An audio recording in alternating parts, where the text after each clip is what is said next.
Mis compañeras y yo vamos a exponer a 4 autores alemanes, Marianne Weber, Max Weber, Georg Simmel y Ferdinand Tönnies, en la asignatura Sociología 1 del primer año de Trabajo Social de la Universidad Pablo de Olavide, y nuestra profesora es María José del Primer Prego.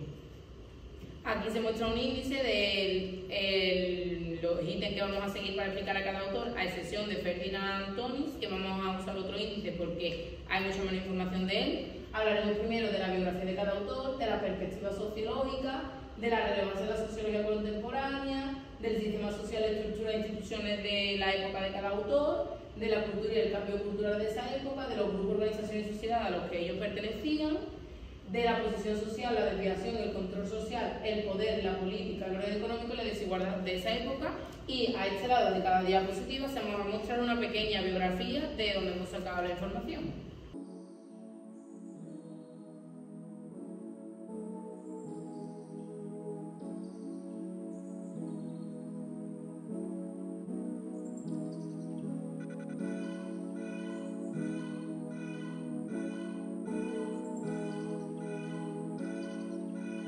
Esta de aquí es Marianne Weber. Hemos mostrado 3 imágenes de ella en diferentes aspectos de su vida.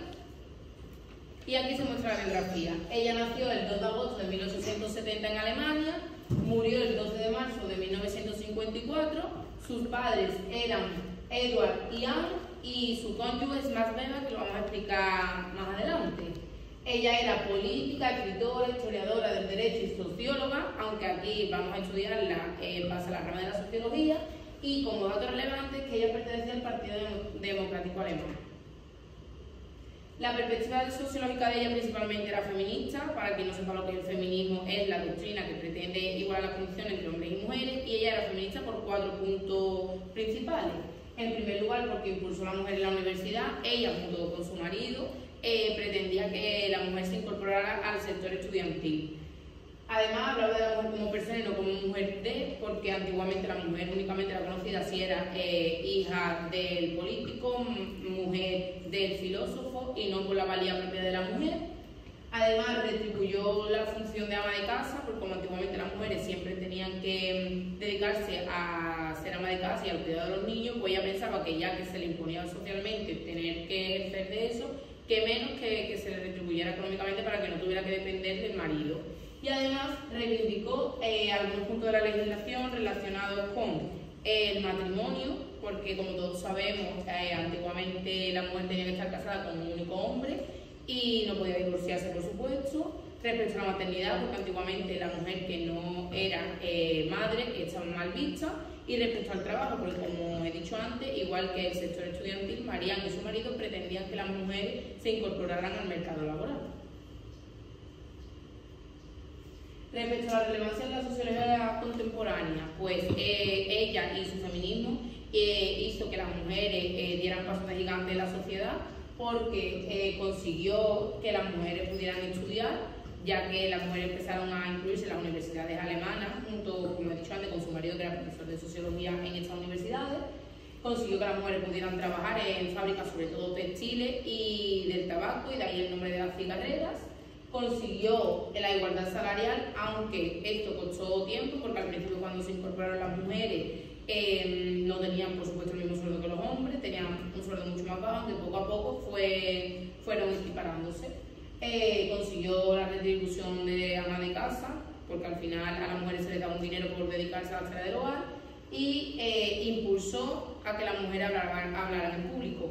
Ella lo hizo y motivó a otras mujeres a que pudieran hacerlo. ¿Por qué lo hizo? Porque cuando su marido estaba malo, ella fue la voz de él, se daba conferencias por él, etcétera, etcétera. Además, una vez de ser conocida a nivel público a través de su marido, ella ya consiguió su propia voz pública y consiguió que otros hombres, otras mujeres la citaran para dar conferencias por temas propios y no en lugar de su marido.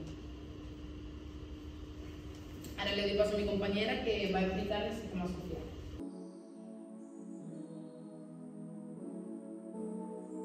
Utilizar un poquito la estructura social, el sistema y las instituciones de Marianne Weber. Ella se enmarca en el contexto histórico de la Primera y Segunda Guerra Mundial, para ser más claros, a finales de los últimos años de la República de Weimar. Durante estos últimos años ella llega a la cumbre de popularidad en ética social y sexual. Fue una de las primeras mujeres elegidas diputada en la Asamblea Nacional de Weimar, que a su vez fue una de las figuras más representativas de estos últimos años en el movimiento feminista burgués. Fundó la asociación Frauenbildung Stadium en 1867, de la cual fue la máxima representante. En esta asociación las mujeres tuvieron la oportunidad de estudiar dichas asignaturas como economía social, historia contemporánea, etc. Formó parte del Partido Demócrata Alemán, fue diputada del Parlamento también del Estado Federal de Weimar y fue una de las primeras presidentas de la Asociación de Mujeres, la cual se disolvió cuando Hitler llegó al poder. En cuanto a su estructura, como ya ha comentado mi compañera, ella tenía una estructura feminista, pero durante estos últimos años de la República de Weimar, ella se convierte o tiene un pensamiento de individualismo en contra de la utopía de Hitler. Aunque Hitler disuelve esta asociación, ella sigue publicando sus libros y sus notas y sigue dando conferencias también. La cultura y el cambio cultural de Marianne, porque como he dicho antes, consiguió o impulsó a que las mujeres trabajaran. Aquí se muestra a mujeres dentro de una empresa textil, consiguió y impulsó a que las mujeres estudiaran. Aquí se muestran a un grupo de mujeres en la biblioteca, unas estudiando y otras realizando ya trabajos, y consiguió que las mujeres dieran conferencias o impulsó a otras a que lo pudieran hacer en el futuro. Y aquí se muestra a un grupo de hombres y mujeres dando una conferencia y a otras mujeres como oyentes.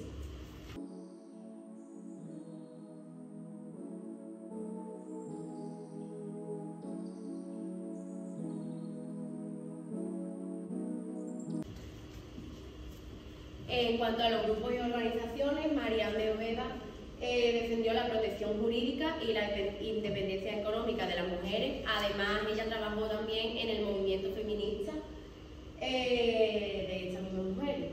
En cuanto a la sociedad red, define las condiciones que enfrentaban según las diferentes clases sociales y además fue la que propugnó la clase social, el derecho, la educación, la edad y la ideología.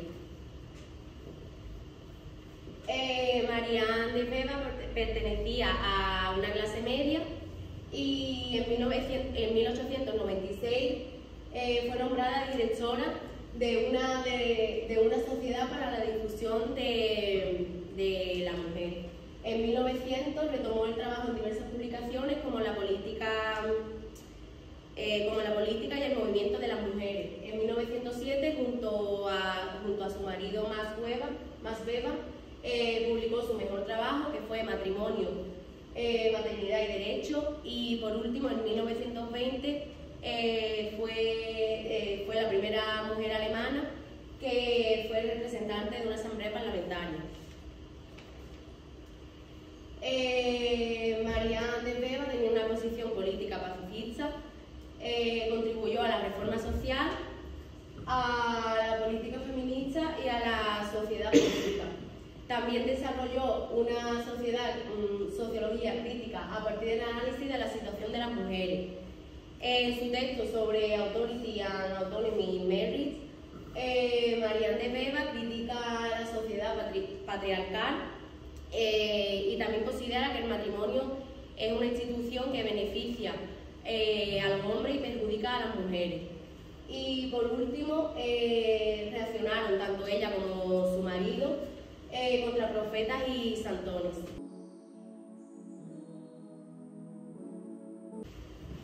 Bueno, pues yo voy a hablar del orden económico y la desigualdad social de Marianne de Weber. Ella dice que la vida de las mujeres está conformada por los hombres, por unos acontecimientos masculinos de un contexto histórico y está estructurada por los hombres en cuanto al derecho, la religión y la economía. El patriarcado le da a los hombres autoridad para tomar decisiones y ella, por ejemplo, en su mayor trabajo, Matrimonio, Maternidad y Ley, analiza la identificación de unas dinámicas microsociales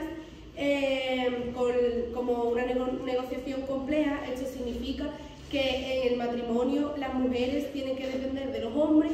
Por ejemplo, los temas como el dinero, el trabajo de la mujer y la sexualidad son asuntos decisivos en el matrimonio. La mujer tenía que depender mucho del hombre y siempre le tenían que rogar o halagarlo para satisfacer sus necesidades. Y también ella dice que entre las mujeres hay unas diferencias que son las diferencias que hay entre las mujeres de bajos recursos y de clases altas. La diferencia que hay es que las mujeres de bajos recursos trabajan porque lo necesitan, es decir, trabajan por necesidad, no les queda más remedio, y las mujeres de clases altas trabajan más bien por una manera una forma espiritual, una necesidad interior.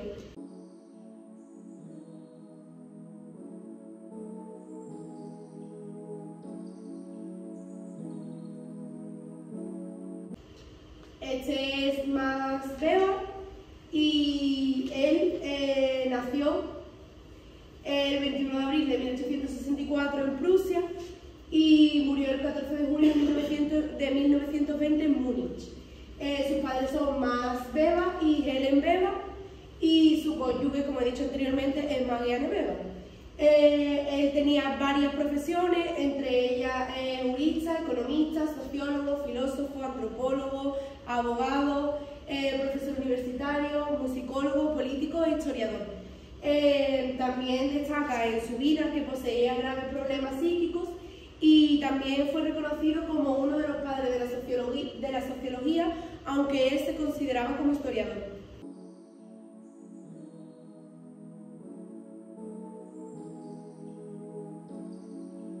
Respecto a la perspectiva sociológica de Marx, él principalmente era funcionalista. Para quien no sepa lo que es el funcionalismo entiende a la sociedad como una gran estructura creada por partes, estando todas estas partes interrelacionadas entre sí, de manera que si una se modifica o se altera, las demás también se modificarán o alterarán con esta. Además tiene un poco de perspectiva feminista si lo vemos desde el ojo de su mujer. ¿Por qué? Pues por tres motivos principales. Primero, porque no prohibió que su mujer se formara, al revés, la apoyó y además permitió que la mujer se convirtiera en su voz cuando él estaba enfermo para dar conferencias, como he dicho yo ya anteriormente. Respecto a la relevancia de la sociología contemporánea, hemos puesto exactamente la misma diapositiva que con Marianne, porque desde el punto de vista feminista, Marx consiguió lo mismo que su mujer, hizo y consiguió o propulsó que las mujeres pudieran estudiar, pudieran trabajar, pudieran tener igualdad salarial respecto a los hombres, pudieran ser retribuidas por ser amas de casa y pudieran hablar en público, ya fuera todo esto en ese momento o en momentos futuros cercanos.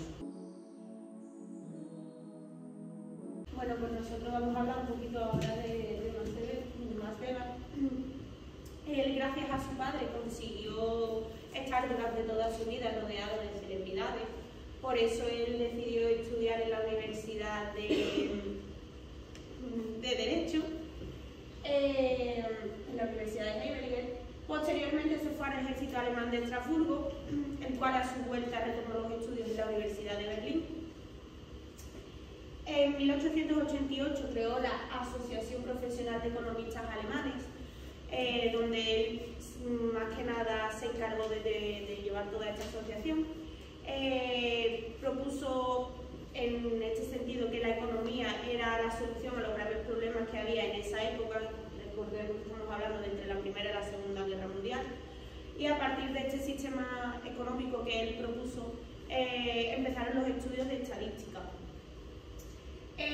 Formó parte del Partido Demócrata Alemán, en el Partido Progresista Popular, cosa que su mujer después conseguiría, lo que hemos comentado antes, ser la primera mujer en representar el Parlamento. En 1894 fue profesor de Economía en la Universidad de Friburgo, en la que él ya estaba casado con Marianne Weber. Y en 1904 viaja a Estados Unidos al Congreso de las Artes y la Ciencia. También destacar que durante la Primera Guerra Mundial él fue el director de los hospitales del ejército de Heidelberg, cosa que eso les resultó bastante llamativo,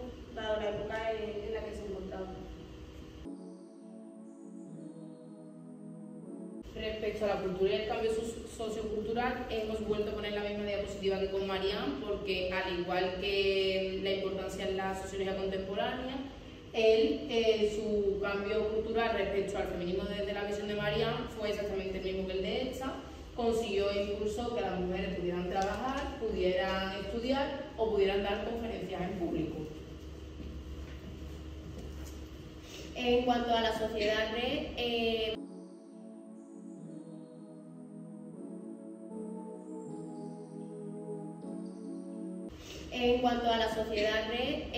Max Weber habla de la crisis de la tradición prusiana y del surgimiento de los estados modernos. La Alemania de su tiempo sufrió unos cambios culturales, históricos y sociales, y a eso él lo llamó racionalización del mundo. En cuanto a la posición social y a la desviación, Max Weber dividía las clases sociales en cuanto a si estaban compuestas por grupos de personas que podían acceder a los bienes y servicios, y por otro lado dividía los estamentos y partidos según el poder económico, social o político.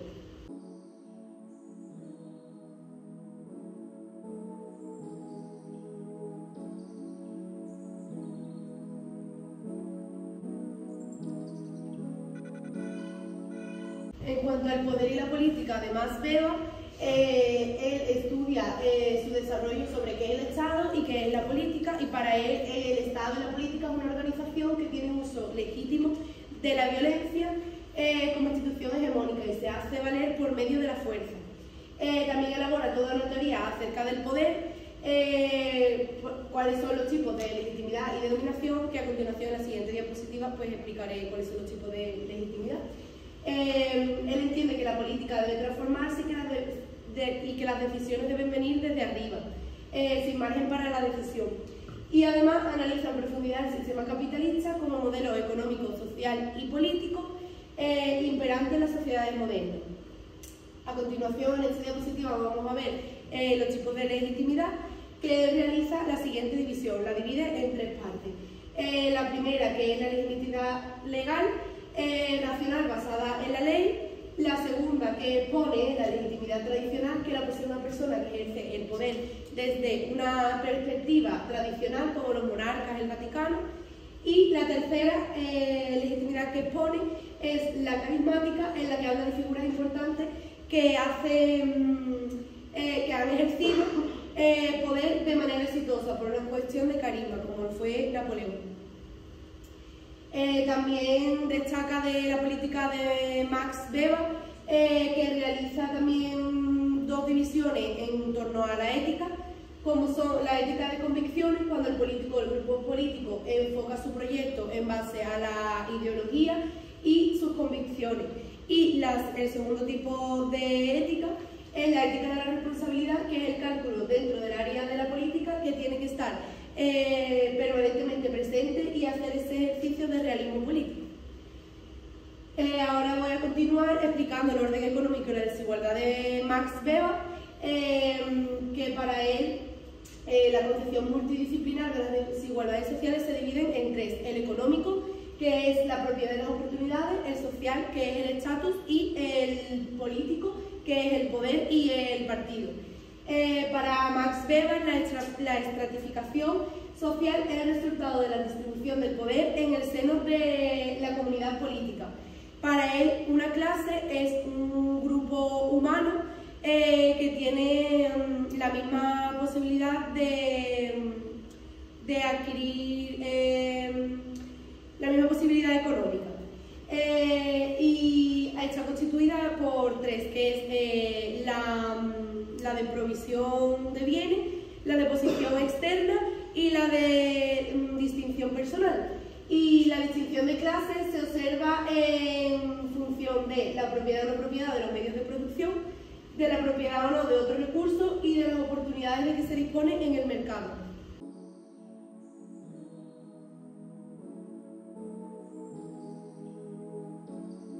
Bueno, ahora vamos a hablar sobre Georg Simmel, que él nació el 1 de marzo de 1858 en Berlín y murió el 28 de septiembre diciembre de 1918 en Estambul.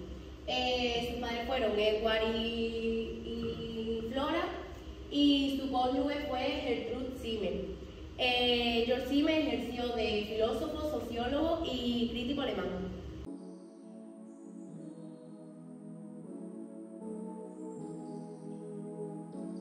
Respecto a la perspectiva de este, podemos decir también que es funcionalista, es decir, él también entiende a la sociedad como una estructura compleja creada por partes, siendo una de las partes la dominante respecto a las otras, ya que si es modificada, pues las demás serán modificadas también.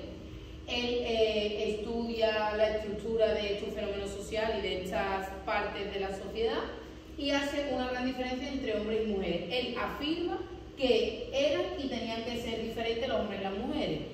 Los hombres tenían que tener un punto de vista más objetivo, es decir, tenían que estar dedicados al trabajo y a traer el dinero a casa, mientras que las mujeres tenían que tener un punto de vista más subjetivo, es decir, ellas se dedicaban al cuidado de los niños, a educarlos en valores, etc. George Simmel tuvo una confrontación con Marianne Weber porque ella no estaba para nada de acuerdo con su perspectiva sociológica.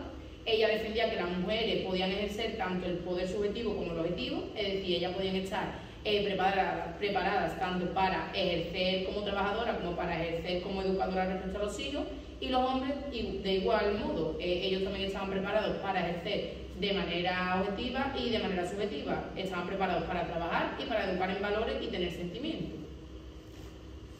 Respecto a la relevancia en la sociedad contemporánea, lo que más destaca de respecto a la sociología de hoy en día es que dio una clara definición de sociología, diciendo que esta surge de las interacciones recíprocas del día a día de las personas, es decir, que la sociología es la relación dentro de lo cotidiano de las personas en la sociedad.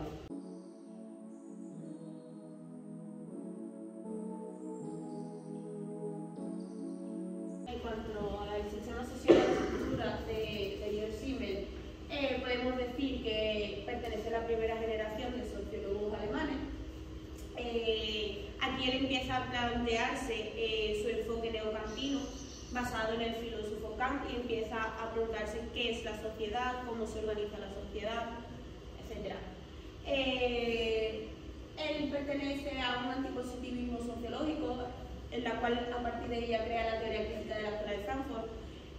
Su antipositivismo se basa en ya un método no empírico, lo que quiere decir que cree que ese método ya no es el adecuado para estudiar los problemas sociales. Entonces su mente va más allá y empieza a versionar la forma de la sociedad de otra manera. Fue el precursor del estilo estructurista del razonamiento de las ciencias sociales y el precursor de la sociología urbana, el interaccionalismo simbólico y el análisis de redes. Posteriormente vamos a explicar más o menos cuál fue su gran trabajo en el análisis de redes. En cuanto a las instituciones sociales, él fundó la sociología alemana de sociología junto a sus compañeros Max Weber y Ferdinand Tönnies, del que hablaremos posteriormente. Y eso fue en 1909 y en 1910 fue coeditor de la revista Logos, que poco después también se disolvería por sus problemas con la Alemania nazi de aquel entonces, ya que él era judío. Simmel nos habla de la cultura objetiva. Él dice que se expande cuando aumenta el nivel de modernización de la sociedad y critica el desarrollo de la cultura objetiva. Él tenía una concepción nominalista en la cual cree que la sociedad no es solo un conjunto de individuos, sino que la sociedad se dividía y que había que estudiarlo individualmente uno por uno. De la cultura objetiva cabe destacar que para él las personas no solo producen cultura, sino que relaciona la psique con los deseos y las sensibilidades del individuo, lo que quiere decir que habría que estudiarlo individualmente.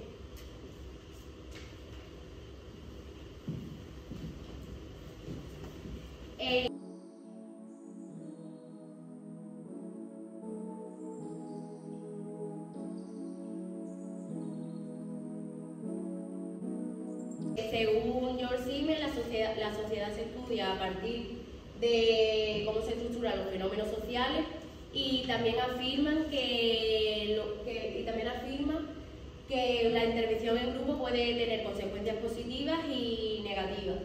Y en cuanto a la positiva, podría ser de la sociabilidad.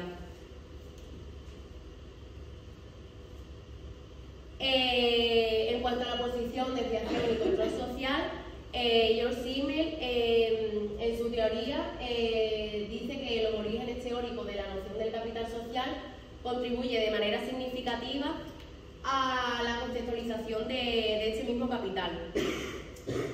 También afirma que el control social depende del grado de cada individuo que compone esa sociedad. Y a esto lo llama el arte de combinar las fuerzas sociales.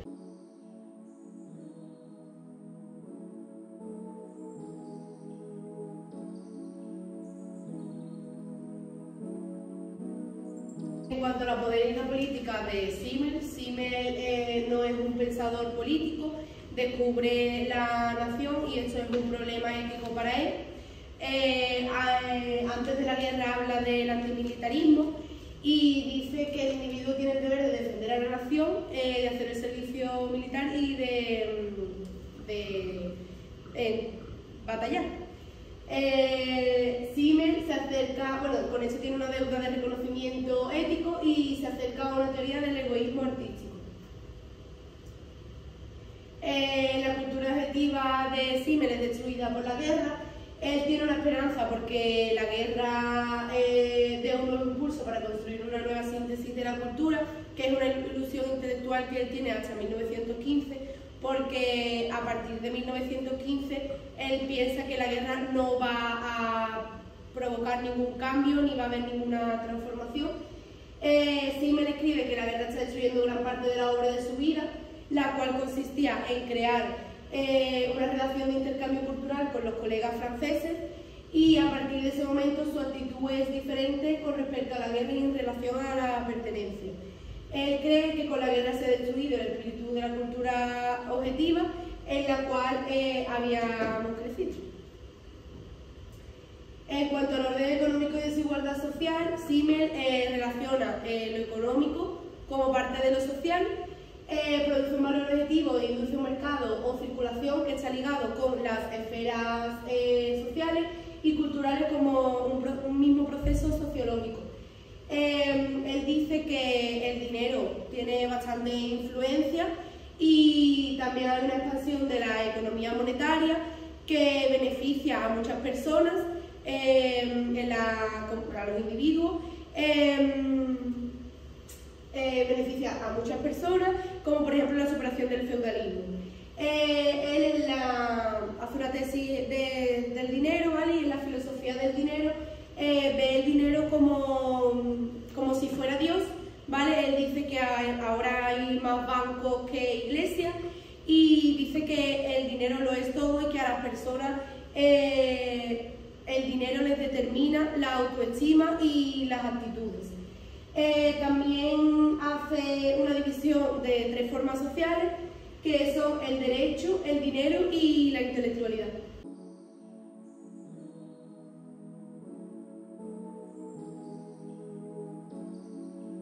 Ahora vamos a hablar sobre Ferdinand Tönnies, que de él hemos hecho un índice aparte porque no teníamos tanta información sobre él, y de lo que vamos a hablar va a ser sobre su biografía, los tipos de organizaciones a los que pertenecía, la comprensión de la voluntad y tipos de comunidades, su sistema social, estructura de instituciones y por último los grupos y organizaciones. Ferdinand Tönnies nació el 26 de julio de 1855 en Oldesloe, en Alemania, y murió el 9 de abril de 1936 en Kiel, que fue en ese tiempo la Alemania nazi. Sus padres fueron Ida y August y su cónyuge Marie Tönnies. Él ejercía de sociólogo, economista, filósofo, profesor universitario, autor, y además de todo eso formaba parte del Partido Socialdemócrata de Alemania.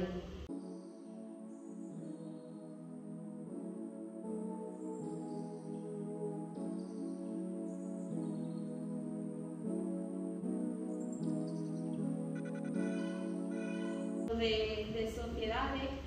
Como ya hemos dicho anteriormente, uno de los trabajos principales es donde se basó en los chicos de sociedades. Él decía que había dos tipos de sociedad, la comunidad antigua y la sociedad moderna. La comunidad antigua se basaba en los lazos familiares en grupos sociales, quiere decir que todos se preocupaban por todos, era algo más cercano. Los grupos eran más reducidos y se favorecía la existencia de intereses comunes, y se basaba en la confianza y la cooperación, cosa que él pone de manifiesto en la sociedad moderna, que la unión se da por intereses individuales, ya no se da tanto la cooperación ni la ayuda entre los individuos, y destaca que el capitalismo de esa época ha desatado la modalidad de la sociología moderna, lo que quiere decir que basado en ese capitalismo la gente deja de preocuparse por los demás individuos y se preocupan más de sí mismo y de su bienestar. Él tiene una clara comprensión, o sea, todo el trabajo que él hace sobre los tipos de sociología le dan la vuelta a ese tema hacia la comprensión de la voluntad, y hace una clara diferencia entre la voluntad reflexiva y la voluntad orgánica. La voluntad reflexiva él lo asemeja a los pensamientos y a las acciones del individuo, lo que le conlleva y lo que le mueve, y todo esto da a las relaciones societarias. De la voluntad orgánica podemos decir que es menos reflexiva y menos pensando en el individuo, y da por consiguiente relaciones comunitarias. Dentro de las relaciones comunitarias se asemejan tres tipos de comunidades, como es la comunidad de sangre, que es algo más familiar, más cercano, el entorno en el que el individuo se mueve por afecto, por cariño. La comunidad de lugar, en la que lo relaciono más con el entorno, por ejemplo, convivir en una vecindad o un bloque de vecinos, algo que no sea tan natural como la comunidad de sangre. Y la comunidad de espíritu, que la asocia a la amistad entre los individuos. Respecto a su sistema social y estructura, él pertenecía al Partido Socialdemócrata. Las huelgas obreras del 86 en Habsburgo le provocaron graves problemas en su vida laboral, por lo que le costó mucho trabajo conseguir un puesto de empleo al que él se dedicaba, y fue expulsado por la Alemania nazi. Bueno, realmente no fue expulsado. Gracias a la ayuda de intelectuales que él tenía, consiguió escapar por una red. Tenía un concepto de voluntarismo en el que contribuyó al estudio del cambio social, y tenía especial interés en la estadística y la investigación sociológica. Cabe destacar que fue profesor de Ciencias Políticas en la Universidad de Kiev, y fue presidente de la Asociación de Sociología Alemana, que, como ya hemos dicho anteriormente, fundó junto a sus amigos Max Weber y Georg Simmel. En cuanto a la posición social, realmente es un poco más lo que hemos hablado de él, las formas de voluntad que él tenía, que darían origen a los diferentes tipos sociales, como ya hemos dicho, la familia y el vecindario, que él lo cataloga como comunidades, y después las sociedades, que es ciudad y estado, en la que él ya se embarca a estudiar ese tipo de sociedades. Nuestra perspectiva sociológica es feminista porque queremos una igualdad y un cambio entre los hombres y las mujeres. La mía también es feminista, ya que a lo largo de la vida nos hemos dado cuenta de que ha habido mucha desigualdad entre hombres y mujeres. Y a lo largo de estos últimos años estamos viendo cómo las mujeres estamos consiguiendo cosas que jamás hubiésemos pensado conseguir, tanto en el trabajo, como en la educación, como en la crianza de los hijos, etc. Entonces, estamos a favor del feminismo. Bueno, pues yo por un lado pienso que mi perspectiva sociológica es funcionalista y por otro feminista. Feminista porque obviamente quiero la igualdad para las mujeres y para los hombres, tanto en el empleo como en la sociedad o en la educación, pero funcionalista porque pienso que la sociedad sí que está formada por estructuras y que cada uno de nosotros somos una estructura que estamos relacionados entre nosotros mismos con otras personas. ¿Por qué? Pues porque pienso que cada persona viene a la vida con un determinado papel, y debe desempeñar este papel en la sociedad. Eso sí, es verdad que este papel se lo tiene que atribuir la propia persona a lo largo de su vida. No debe la sociedad imponérselo, como en el caso de George Simmel o Max Weber, que la mujer estaba impuesta a que tenía que dedicar una determinada función y los hombres otra. ¿Y tú? ¿Qué perspectiva sociológica tienes?